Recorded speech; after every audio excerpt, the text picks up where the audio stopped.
manipulate sound. So if she heard something, she's not just thinking through gate that we walked through. But obviously rodents, they've got a great sense of hearing as well. So in order to capture their prey, they need to be silent. And their feathers, they give them the ability to do that. So we're going to do a bit of a scientific experiment right now, guys, if Angel will allow it. And I'll just ask everyone to be nice and quiet. And as she flies overhead, tell me if you hear anything. You going to do it today, Angel? She's thinking about it. All right, we'll offer it one more time. Ready? You're letting the team down today. All right, we'll do it a little bit closer. I'll do 2 flights then. Ready?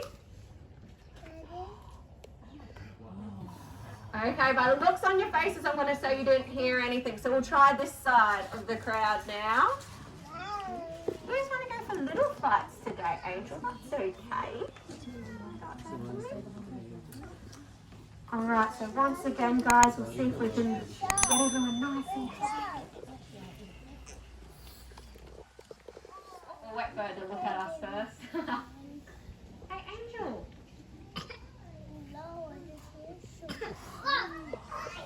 Good job. So hopefully you guys didn't hear anything, and if you did, Google superhero schools, because your sense of hearing is way incredible. But not only do they have the ability of silent flight, hey, not that one, back up please. They also have the ability to hover silently up above as well. And that's really important, especially if you're flying 100 meters to capture yourself some food and that prey item moves, you then have to relocate it. So she'll do a silent hover, and like I said, it's a slow morning today, Angel. Come on, Angel. Okay, we'll redo that. Have the ability to silent hover. That wasn't so much as a hover. Some days it works, some days it doesn't. Alright, good job, Angel. So silently hover above, and they're just going to wait for that rodent to make a mistake, make that noise. Hey, you're not even getting it. There you go. Make that noise, and then they're just going to pounce down. So inevitably, the only sound that mouse is hearing is the on the glove. Great form of natural pest control, though. Since they're eating rodents, they're actually cleaning up for us, especially in our suburban areas, because let's be honest, all of our trash that we leave out at time, which is why she was a little bit slow this morning, but there is a particular group of animals that teeter between both, and they're most active at dusk and dawn, and we call these guys crepuscular. Just a fancy word for it. But the family group of birds I'm thinking of are the cuckoos. And a lot of people, they might know that name, might sound familiar, because they're very well known at parrotizing other birds' nests. Good job. Thank you. And what I mean by parrotizing other birds' nests is a female cuckoo, she'll actually go and lay her eggs in an unsuspecting bird's nest, expect that bird to then incubate her young and raise them as well. So she just kind of drops them off, and that's all done for her. But this particular one is a pheasant cuckoo, and they're the only members that raise their own young themselves, which makes them special to us. Changing a little bit, you can see all these pinpricks of feathers that are coming through. So during the wet season, it is their breeding season. They get a stunning black head and chest on them. And we're going to go play in the grass because there's a hawk up ahead. Good job, Skellen. So Skellen is considered a ground-dwelling bird, so he feels the most safe being underneath the thick grasses is actually for this purpose. So up ahead, it looks like we've got a whistling kite. Lots of kites hanging around. Yeah, I've got you, buddy. Come with me. I'll keep you safe. Come on. Good job. Come down here. Come down to the undergrowth, and we'll keep you nice and safe from the big scary hawks. There you go. So with all the bushfires burning around at the moment, you'll see quite a few kites on the move. But Skellen here, he's big and brave because he knows that when we're together, we make a really good team, and I've got his back. Part of the relationship that I've built with him. But as I was saying with the feathers, during the wet season, it's their breeding season. So they get this beautiful black chest on them, big black head. But then during the dry, they don't need to worry about looking pretty. So instead, they'll change their feathers to be brown all over so they camouflage better throughout all that thick grass. And the thick grass, perfect to hang out, go straight in. No one can see you from up above. But it's perfect when they nest as well. Because they live on the ground, they don't nest up high in the trees. So it kind of ensures their eggs are going to stay safe as well. But we do have some ground dwellers in Australia that don't really bother with camouflage at all. Instead, they have a very large, colourful eggs. Does anyone know what bird lays an egg like this? Yell it out if you know. An emu, absolutely. So if you're leaving your egg out in the open, you just have to be really dedicated when it comes to looking after your young. And our emus are exactly that. So believe it or not, emus are actually Australia's tallest bird. Not so much in Nook's case, he's on the shorter end of the scale, just like me, and we don't mind that. But he's purely a ground dweller, doesn't fly at all, mainly because evolution has kind of taken that ability away from him. This is all that remains of an emu wing. Come down this way so we can show our friends down here. Good job. Alright, so this is the remainder of a little emu wing, not even big enough to fit into a KFC dinner box. But he doesn't need a wing. Doesn't really serve him any purpose when he's got long legs like this. He can run up to speeds of 48 kilometres an hour. Absolutely incredible. But during the breeding season, it's actually the males that do a lot of the work. What will happen is he might find a lovely lady, spend a few weekends getting to know her. She'll lay a nest of eggs and then she's off. She needs to go find another man to spend some time with, because the more males she can share her specialities with means the more eggs that are going to get produced. So the males, during the breeding season, they'll eat as much food as possible, because when those eggs get laid, he's not going to move off them for 8 weeks. He doesn't leave them for food. He won't get off them for water. That 8 weeks is purely dedicated to keeping his eggs safe. And then once his chicks hatch, he then spends the next 1.5 years teaching them the ways of life. But living up here on the top end, it is quite a harsh environment, and there are some factors that no matter how dedicated he is, it will cause an emu to run away. Look, we said run away. Somewhat of a jog, but just picture it, 48 kilometres an hour. Really impressive. When you guys get in your car and you hit that highway, get to 50 k's and just picture emus running alongside you. Absolutely amazing. And buzzers. So what you guys are going to witness is an innate behaviour. This means that we've never taught our buzzards how to do this. It's purely instinct driving what you're about to see. Having a look around. As chicks, they practice using all kinds of things. Sticks, leaves. Sometimes they use snails, which is quite entertaining. But eventually they realise rocks are the best way to get in. One behaviour we have taught our buzzard though is to always pick up your rubbish. Okay, didn't quite hit the bin, but that's okay.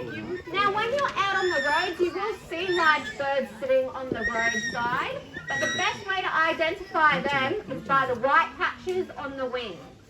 When you see those white patches, we call them windows. Kind of guarantees you're looking at a buzzard, whereas 9 times out of 10, if you don't see that, you're looking at an eagle. So both just as cool as one another. But buzzards aren't even closely related to eagles. They're actually more closely related to the kites that you see flying about at the moment. So overhead before we saw a whistling kite. This kite is a Brahminy kite. And easily identify by the feather coloration, the chestnut wings and white head and chest, and the fact that they like to go fishing. As you can see, he doesn't like to get his feathers wet, kind of just skims the surface using his feet. If he got his feathers wet, he would become quite waterlogged, and it would be a bit of a struggle for him to be able to fly. But all kites, they have the ability to hawk. And what I mean by that is that they can capture food out of the sky and put it straight into their mouth. So eating on the wing. Wow. Quite a cool ability to be able to have. Definitely saves a lot of energy, most definitely. Stop, start. Whereas this, it's just basically going through a drive-through, isn't it? No need to cook a large meal and have all the washing up afterwards. But kites, they are referred to as the pirates of the sky. Whoops, you dropped that one. Are you going to come back for it? Let's see if I can find it. Don't get me. Got it? Good. So pirates of the sky, because quite often what will happen is one kite might capture itself a decent feed, and the other ones, they'll just snatch it straight off of each other. So the sooner he can get it into his mouth, the sooner he can have a full belly. But the best place to get to go and see a Brahmi kite is when the tides go out and the mud flats are all exposed. Because when that happens, all those crustaceans and mud skippers, they're all expiring. And we're very lucky, we've got two wetlands here on Park. We've got Goose Lagoon and our Billabong. So especially now that a lot of the wetland habitats are starting to dry up, a lot of water birds are coming and getting a bit of a fill here at our park. So walk around to these areas, because you don't know what kind of birds you might be blessed to see that have come from the wild. But I think the most iconic wetland bird is the black-necked stork.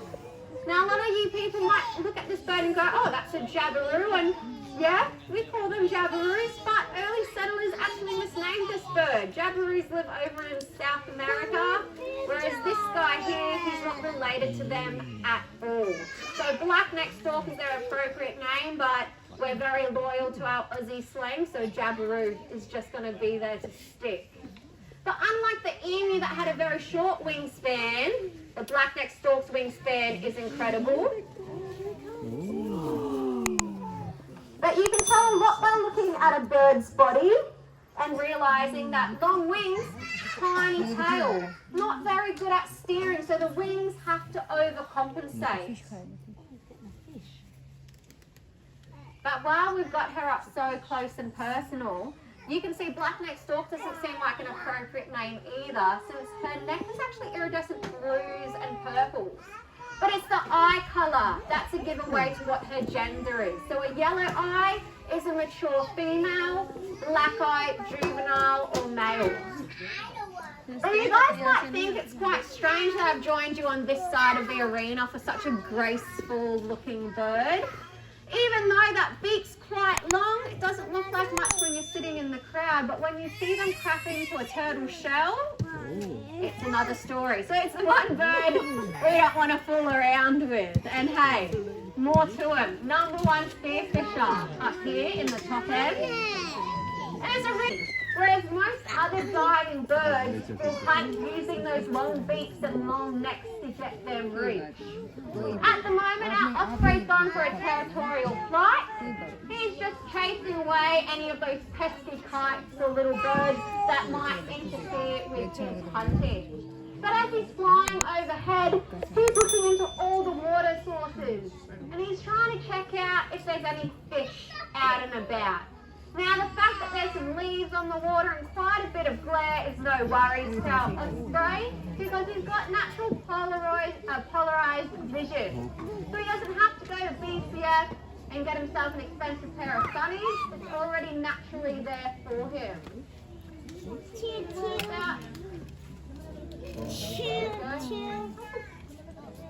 you guys are about to witness him die. Hopefully. Oh, wow. Good job.